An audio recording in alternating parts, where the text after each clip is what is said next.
In a shocking culmination of long-simmering tensions, the July 28, 2025 episode of General Hospital delivered a cascade of revelations that reshaped the landscape of Port Charles.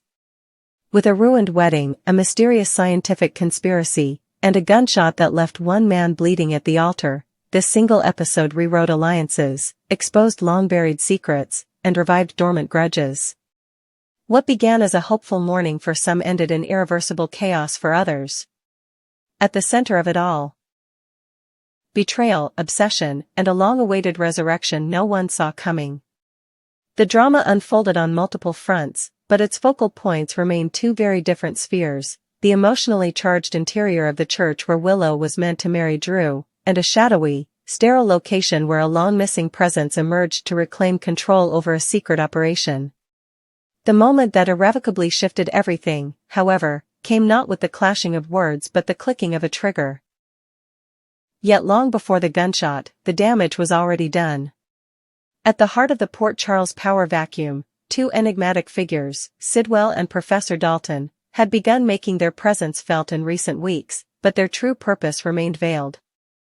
Dalton, the ever-composed academic with vague connections to European biotech circles, and Sidwell, the calculating operative with government ties, appeared to be working independently, but subtle clues hinted otherwise. Suspicious briefcases, cryptic conversations, and frequent references to an unseen she hinted at an absent superior who orchestrated events from behind the scenes. Now, in a stunning reveal, it has been confirmed that both men were reporting to the same figure, none other than Britt Westbourne. Long presumed dead, Britt's reappearance is nothing short of miraculous. Clad in a lab coat and surrounded by sterile equipment, her reception of Dalton's briefcase signals far more than a clandestine reunion. It represents a return to control. Though her past as GH's chief of staff is well documented, her re-emergence suggests she has not only survived her terminal Huntington's diagnosis but is possibly engaged in revolutionary work tied to her condition. The briefcase she accepts is no ordinary delivery. It contains research, data, or substances that could alter the course of medical ethics in Port Charles. Whether it holds a cure, an experimental treatment, or something far more sinister is not yet clear. What is clear, however, is that Britt is not merely surviving, she's commanding. Back in Port Charles, a very different kind of reckoning was unfolding beneath the arched ceilings of the local church, where Willow stood moments from legally binding her future to Drew.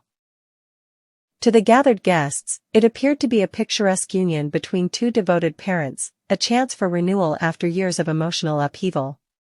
But as Lucy officiated, and Drew offered his practiced vows, Willow's composure began to crack. Her eyes, once soft with hesitation, grew sharp with accusation. Then, with devastating clarity, she asked the question that shattered the illusion: "Have you slept with my mother?" The silence that followed was suffocating. Drew's face froze, and whispers rippled through the pews like wildfire. It was a calculated moment, one Willow had prepared for after weeks of piecing together inconsistencies. She had doubted herself for so long, ignored Wiley's pointed comments, dismissed her own intuition, but no longer.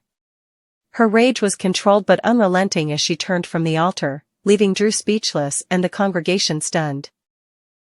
Her white gown swayed with every deliberate step as she walked out, not with heartbreak, but with vindication. From the church, Willow made her way to Carly's home, not for comfort, but for confrontation. She demanded to see her children, asserting that Drew's presence in their lives had been a betrayal masquerading as stability. Carly, caught between her loyalties and the growing awareness that Willow's instincts had been correct all along, struggled to process the confrontation. Michael, too, faced a reckoning. For months he had supported Drew, encouraged the union, and turned a blind eye to the growing emotional distance between the couple.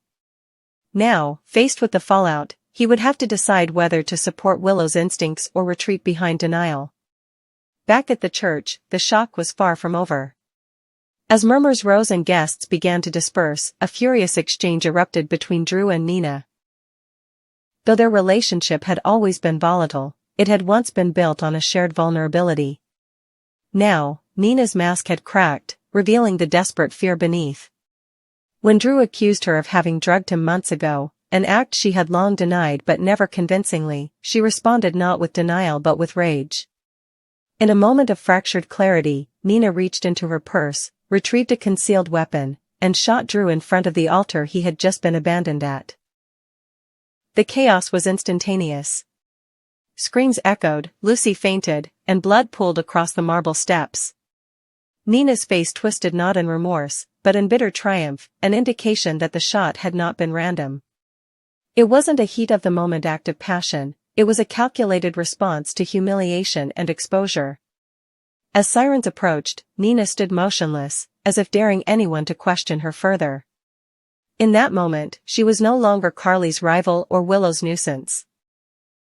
She was something far more dangerous, a woman with nothing left to lose. The fallout will ripple far beyond that singular bullet. Drew's fate remains uncertain. His injury, though non-fatal, could reveal additional medical complications, or unearth secrets his body has long hidden.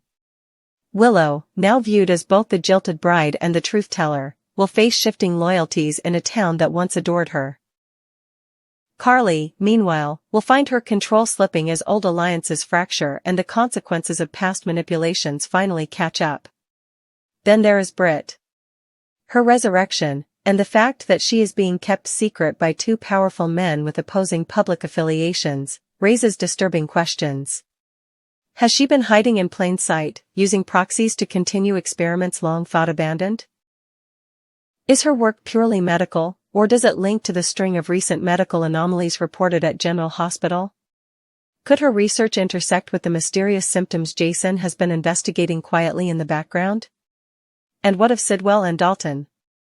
Their involvement suggests that Britt's operation isn't just about curing herself, it's about controlling something much larger.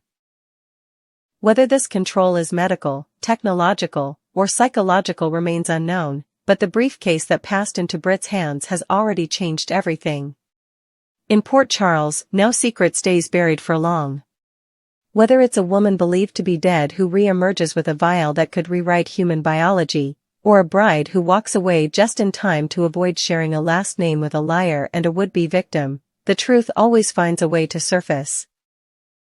The question is never if the truth will come out, but when, and how many will fall in its wake. For now, one thing is clear, Britt Westbourne is alive, Willow is no longer willing to suffer in silence, and Drew's carefully constructed persona has finally imploded. As for Nina, her gun may have spoken for her, but the real story lies in what comes next. The tables in Port Charles have turned, and nothing, no relationship, no alliance, no legacy, is safe. Not anymore.